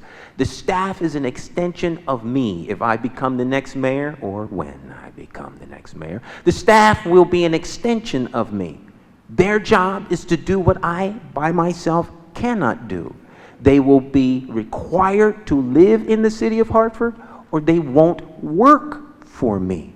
They will have to have a love for the city of Hartford that is demonstrated by a willingness to be here and to be involved. And there will be 5 of my department heads who have to, as a matter of condition of employment, serve on the Board of Education. So you either are vested in this city or you are not. And if you are not, tender your resignation as a department head working at the pleasure of the mayor. Thank you very much for that. May I have the next 3 questions, please? Good evening, everyone. I got this question I want to ask pertaining to the 3 individual positions that you both are seeking. What would be the passion and the commitment to resolve these issues that you're all addressing individually, and will you show the same consistency of diligence, whichever each one is not elected? Would you work alongside of them to resolve the issues? Or would you just kind of like run away? I didn't get the job, so you know what? I'm going to see how he going to pan it out and drop the ball and go on about your business. Have a good evening. Thank you. Next. Hold a second, panel. Next, say your name. My name is Merle Davis, Hartford resident. My question is, I think there's 3% of the city employees do not live in the city of Hartford. What incentives would you have or think of for employees to live here? Or any incentives for residents to stay here? That's my question. Thank you. Next person. Say your name, please. Good evening. My name is Mary Martinez, and it's an honor to be here with 3 distinguished men. I have a question. It has to do with the police department. You go in and you have a complaint. I had a complaint. They vandalized my car inside out. I went there personally to get a report, but they didn't give it to me. They came out and actually it was like if I was going to get my car repaired. So they looked at my car and he says, you know what? We're not going to give you a report. That's one of the things. I personally believe that everybody that has a complaint should be able to have a police case number. That's one. What would you do? Another thing, they asked me to do a citizen's police report or complaint. What are you going to do with the commissions? The police review commission is loaded with thousands and thousands of complaints. I have seen this. What will you do as mayors? Enough is enough. Thank you. Thank you. Okay. Who would like to go? The- Go on, Stan. Okay.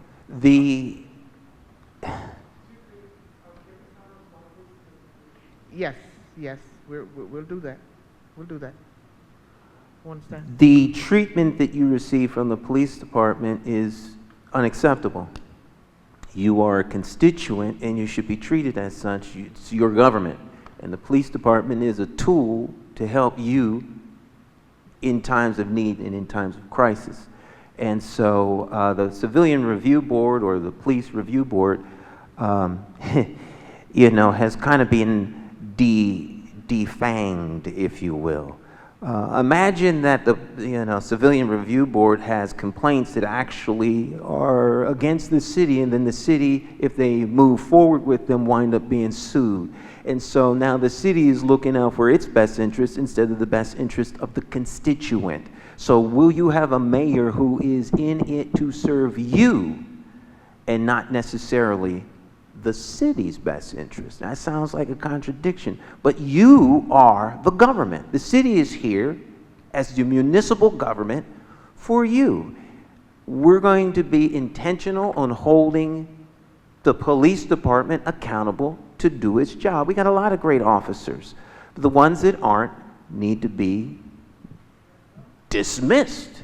This is not rocket science. It's a matter of a willingness to take on a very entrenched system. The question, the first one that... The first question relates to, will you the work commitment. with whoever wins? Okay, I started this in 2007. They told me, isn't he cute? He actually thinks he's going to win. And they said to me, Stan, you know what? You're not going to win. We know you think you're going to win, but you're not. The question is, what do you do when you lose? Will you continue to do this? 12 years later, I am sitting next to the same guy I ran against 12 years ago. I am beyond committed. Okay. I will go to work and I will live at We get the 550 Main point, Street. Mr. McCauley. Thank you for that. We need to move on. The question on residency, I believe, has already been addressed, so we don't need to address that. To the other two gentlemen, would you like to respond to either of these two questions about commitment and... Yeah. Sure. I'm definitely committed to, first of all, being your mayor, and secondly, working on behalf of the people in the city of Hartford. But if things go a different way, I'm still committed to the city that I grew up in, still live here, and raising my children here. So I'm not going anywhere. You'll see my face. We need to do the work in our city regardless who's the mayor in this city.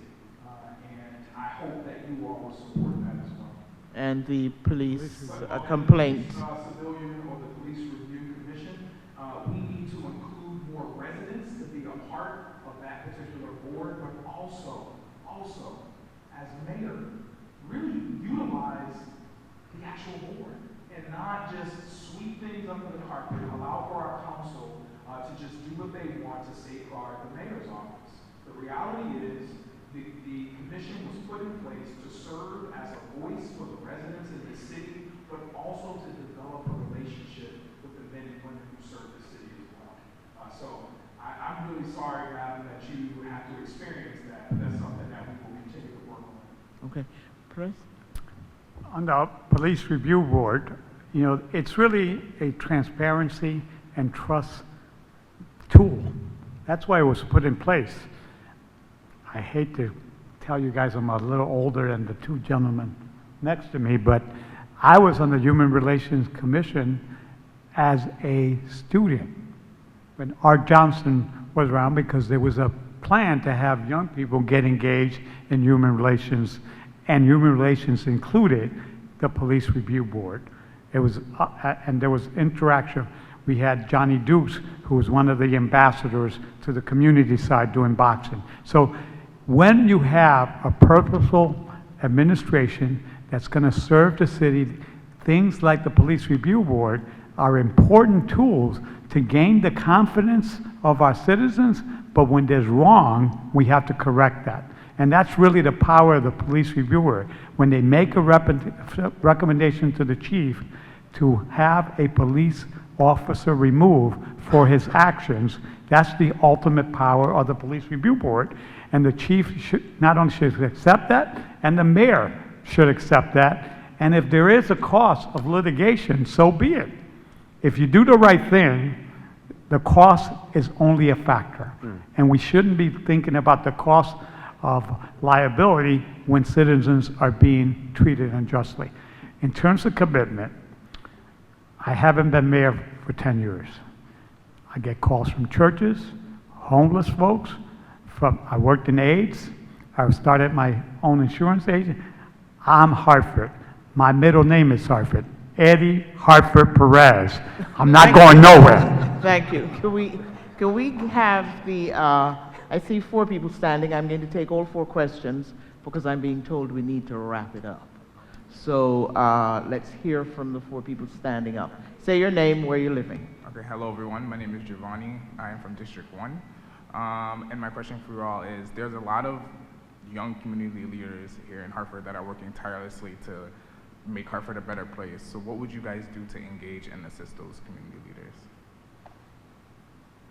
Thank you.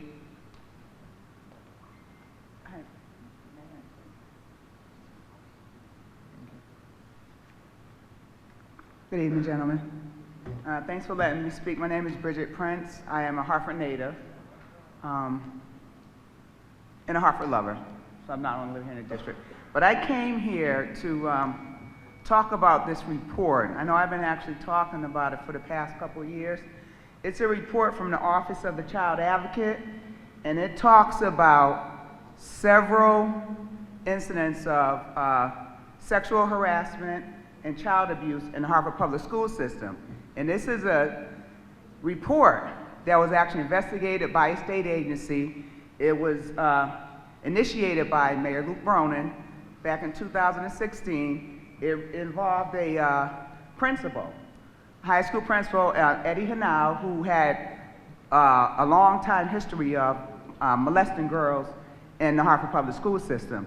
Now, we're talking about this, and I'm bringing this up because you guys are like touching on the police stuff. Attorney Jennings talked about the sexual harassment in the police department, and we know that this is running rampant in the city. So my whole thing about the current mayor, you can't talk to me about anything else in the city if you can't protect my child on a basic level. My child should be able to go to school without being abused, without being molested, without being called names. And this is happening in Hartford, and I think the reason why it's not being addressed because these public schools are predominantly black and brown. So we talked about a lot of things about the administration, about them not being from Hartford, them being from privileged areas, and not really having the capacity or the sensitivity to deal with it. But you shouldn't have a state report that has not been right.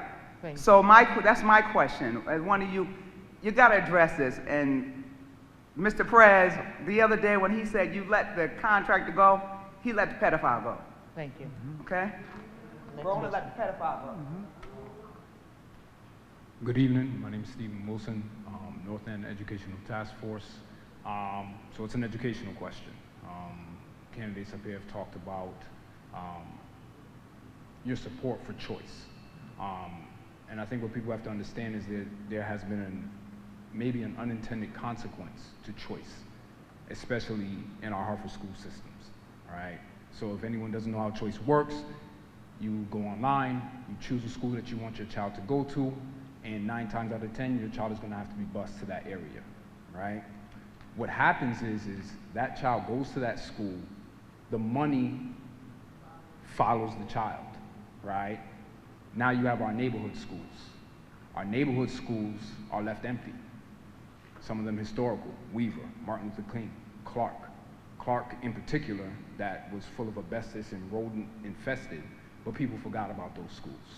So my question to you is, with your support of choice, what is your plan to make sure that our neighborhood schools stay filled and stay up to par with the enormous amount of magnet schools that are in our city and the enormous amount of schools? Mind you, we have more schools than we need for the amount of children that we have in this city, right? So classes, yes, the classes are down in terms of class size, but the schools are also not as well funded for those kids because they don't have enough kids in those schools, which is why you see buildings with 2, 3 schools in those buildings, because they can't even support themselves. They can't support themselves in their own building.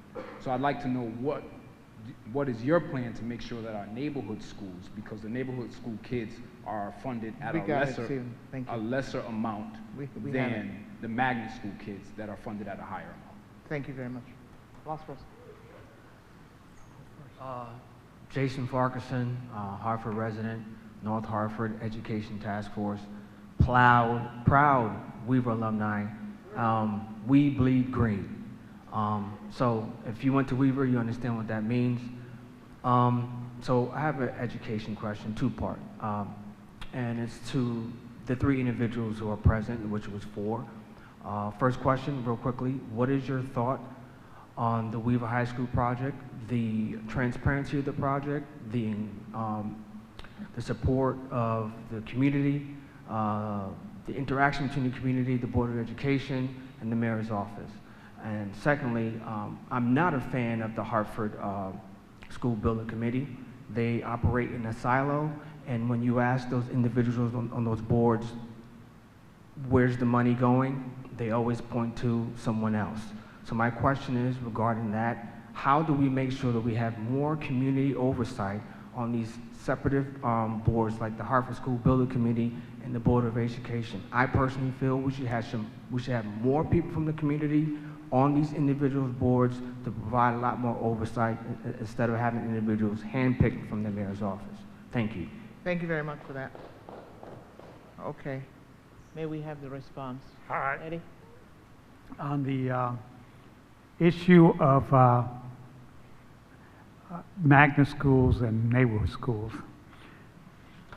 over the I decided to run maybe about 4 or 5 months ago. I decided to think about running, and I could tell you I spent a lot of time trying to figure out how many neighborhood schools do we really have, what's a neighborhood school, and why people complain about how the vacant seats in magnet schools. And I could tell you, I'm not the smartest guy in the room, but I haven't been able to figure out which are true neighborhood schools. And we need to figure out which neighborhood schools there are. I promised you that that's one of my first actions. And then we got to figure out what's wrong in the neighborhood school. We can't point and say, well, the magnet school is doing well at the expense of the neighborhood school. We should be able to figure out how to continue the work of the magnet school and improve the neighborhood school. We shouldn't leave the neighborhood school behind. And we sort of had given up thinking that neighborhood schools don't work.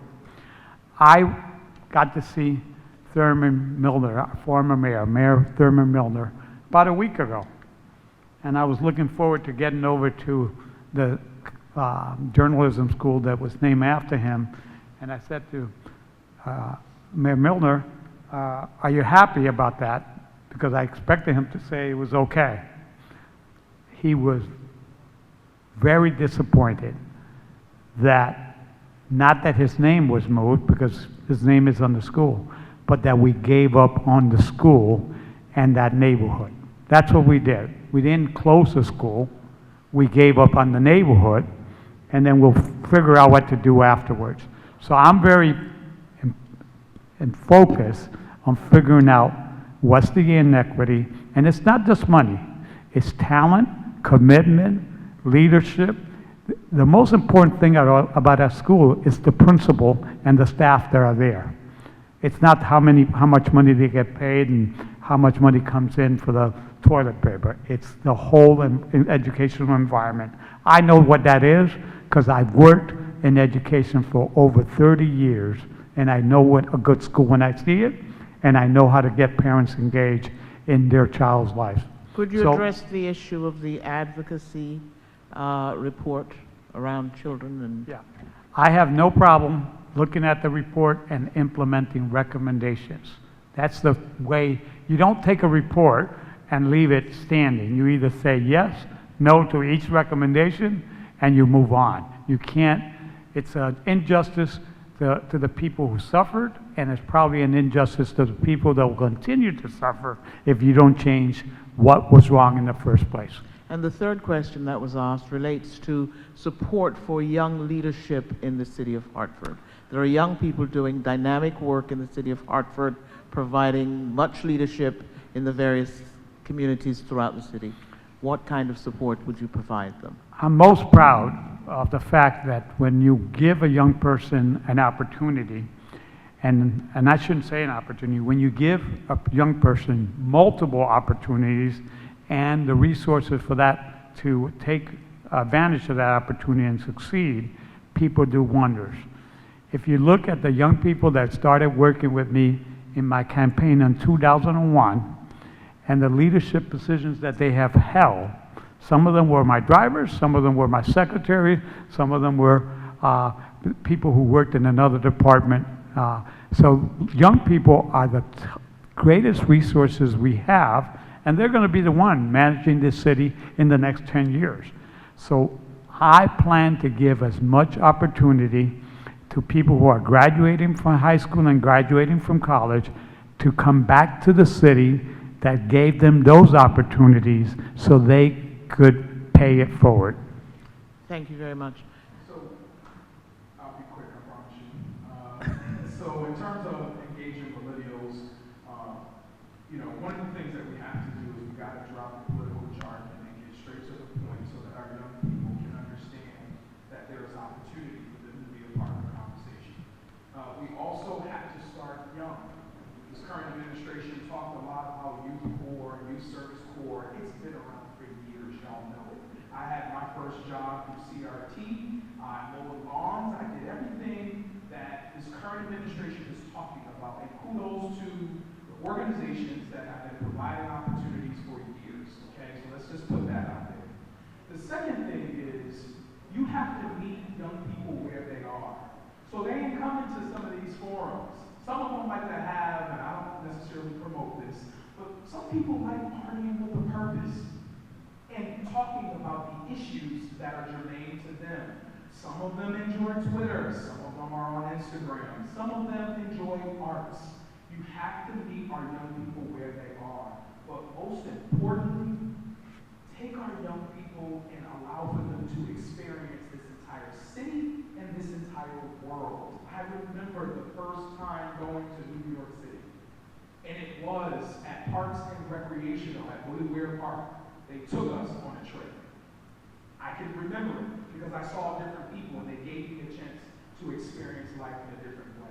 So that's millennial engagement. Misconduct, that report, you're on it, Bridget, thank you for shedding some light on it. That behavior should not be tolerated, and it's been going on far too long. And this administration covered up a lot of stuff, and we need to address it. And it was only because of the state who put pressure on Luke Bronin and his folks to do something about it. And that's how that happened. The other piece is, my brother, Mr. Wilson, talked a little bit about the education formulas. There are several different formulas on how we fund our education cost sharing. Unfortunately, poverty in the city of Hartford, specifically 06120, is high. We have to figure out how to fund at a higher level. The former mayor talked about it. But just to dive deeper, we need to talk about property. We need to talk about poverty again in the city and how all of that equates to the overall number or financial number that the city of Hartford should get. Compare us to Greenwich. They're getting money too and they don't even need it. How can we shift that to places like Hartford? And then lastly, the Weaver Project. I shared it with Jason. I remember very, very distinctly this current leader down at City Hall did not support the renovation of Weaver High School. It was the committee that pushed forward that conversation on the redevelopment, lobbying state officials, okay, to get the money to support Weaver High School and Martin Luther King. So kudos to you. But you're dead on when you talk about a committee who's always having closed-door meetings and not allowing for the community to be a part of those conversations. Lastly, the only way that a mayor could have some sort of an insight as to what's going on within the Board of Education is by identifying individuals to serve on the Board of Education. So I'd love to have that opportunity and be a part of one of the 4 or 5. You tell me, you've been there. How many seats we have? 5.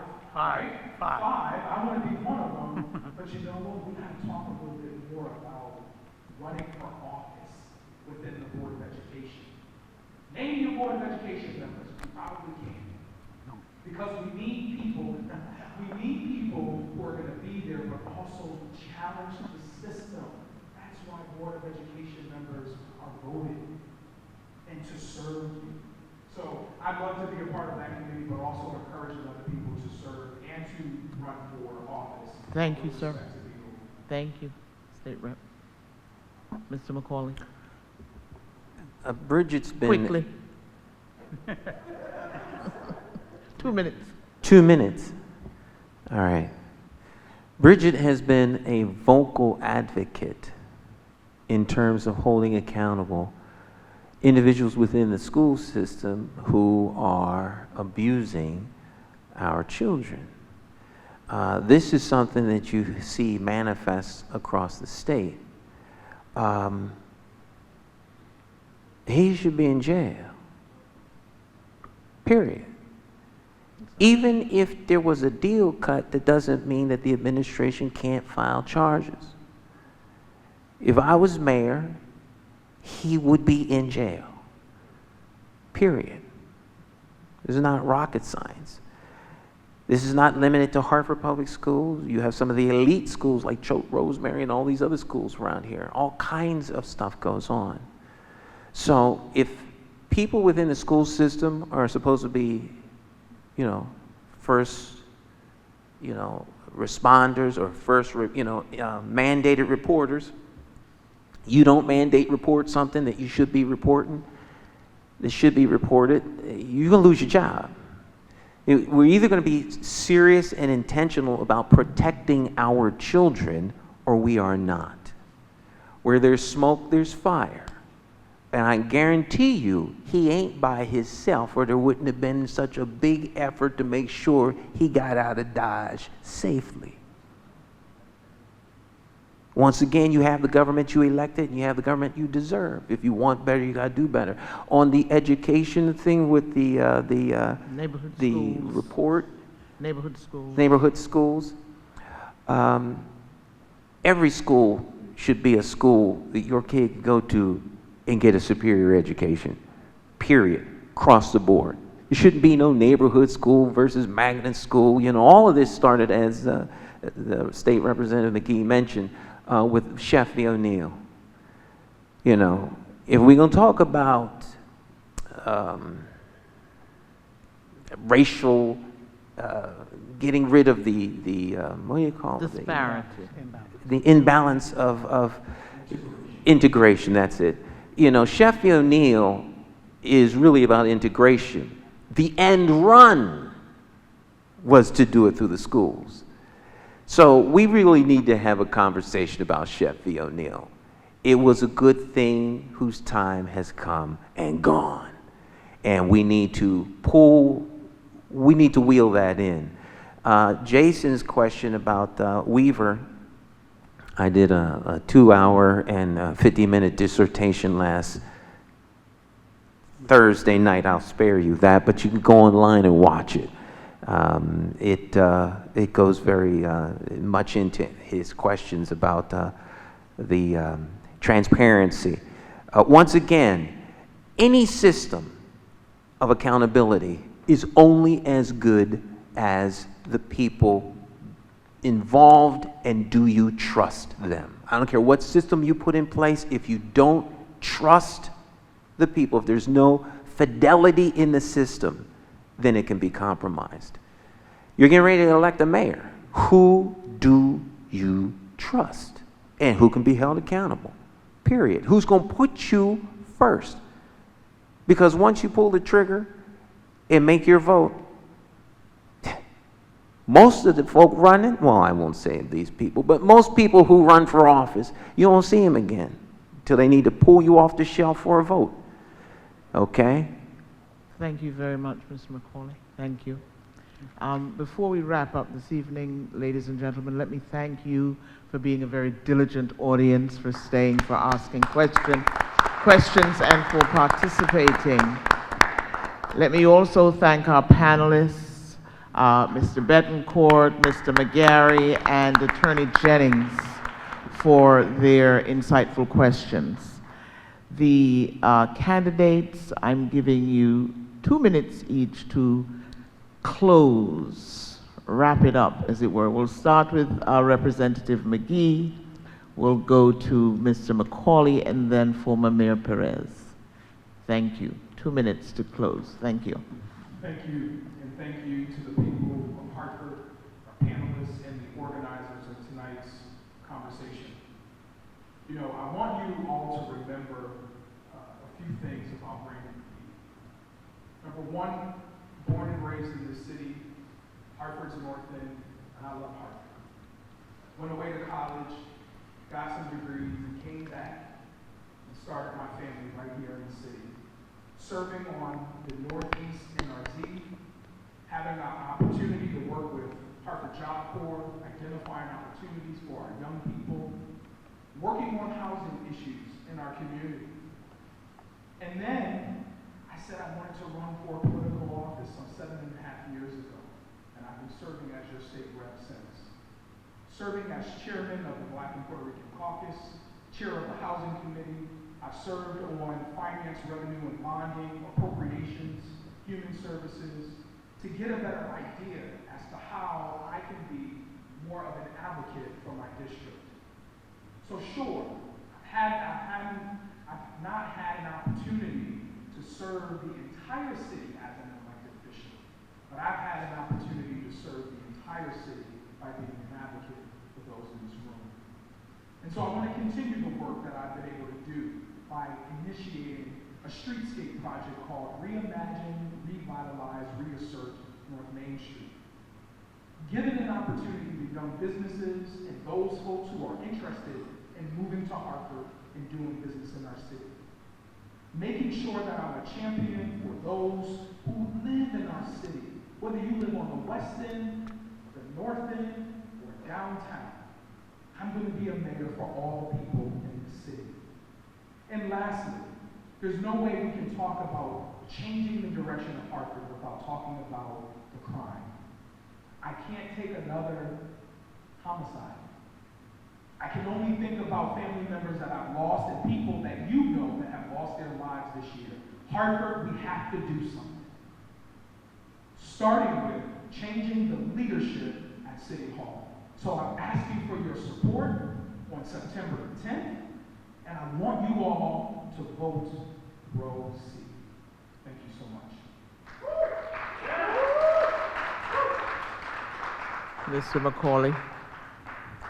Well, first, let me say quite plainly, I am not here to air or discuss ideas. This is not perfunctory. I'm running to be the mayor of Hartford, Connecticut, and it is my intention to win. So we're in this all the way to the end. I will not be on the ballot this Tuesday, so I am grateful for the opportunity to be before you this evening and talk to you. Make a slight departure. The power of the individual cannot and should not be undercounted. The gentleman that put this on tonight is just one guy. He's not an organization. He doesn't have clout. He's just one guy. And if you had any idea of what went into trying to prevent him from having a voice, you'll understand the power of one guy. This is not about stopping the forward move. It's about stopping the voice of one guy. As a constituent, you should be able to redress government at any time. That is your right as an American citizen. I'm a constituent representative. And if you don't hold your government accountable, you will have the chaos, the dysfunction, and the corruption that you have right now at 550 Main Street. You want to see the state of Hartford? Just look at who's in 550 Main. Now, you all have a very big decision on 2 dates, September the 10th and November the 5th. You will have the government you deserve. November the 5th, choose your Democratic candidate for mayor and city council like your life depended upon it. City council members, one of them could easily wind up being mayor. Because I'm here to tell you, before the 4 years are over, if the current one gets in, he's leaving. Let him deny that. McCauleyformayor.com. Be willing to free your political mind and leave the plantation of party politics. Have courage, my friends, and vote for J. Stan McCauley, row B1, November 5th. Thank you. Can we hear from former Mayor Perez? I know Hartford, and I believe deep in my heart, Hartford knows me. They know that I'm a father, I'm a husband, I'm a community activist, and I'll be that for the rest of my life. I want another opportunity to make Hartford better. That opportunity will make sure that our educational system improves each and every year that I serve as your mayor. That we will make this city a clean city. We'll pick up our garbage. We'll fill the potholes. We'll make sure that the police department and the fire department are working. We'll take pride in the work that the public works department does. But equally important, we'll make sure that every neighborhood, every resident knows that there's a plan and that they could be part of the plan. Because in my administration, I'll go out and ask people to be a part of it. If you go back, when I became mayor of the city, I did it for one reason. I wanted to convert the city from the old system to a new system. Now, I want to take the wrong system and put the right system in. A system that serves each and every neighborhood. In a system where we pride ourselves in our schools, where we pride ourselves in our neighborhoods, where we create more jobs and more small businesses. I will be the mayor that creates Barber Street into the black blue block square of Hartford. I'll be the first mayor that will put a supermarket in our neighborhoods, not downtown. I'll be the first mayor that you will be proud of for electing me. I ask you to support me, vote row B on November 10th. Thank you very much, Mayor Perez. Ladies and gentlemen, I have been your moderator tonight. Femi Bogle Asigai is my name. I thank you so much for your time and your attendance. Do not forget to vote. It is critical, although I have a sense I'm speaking to the choir. Again, thank you. Make sure your family members vote on September 10th. Thank you. Our evening's been brought to a close.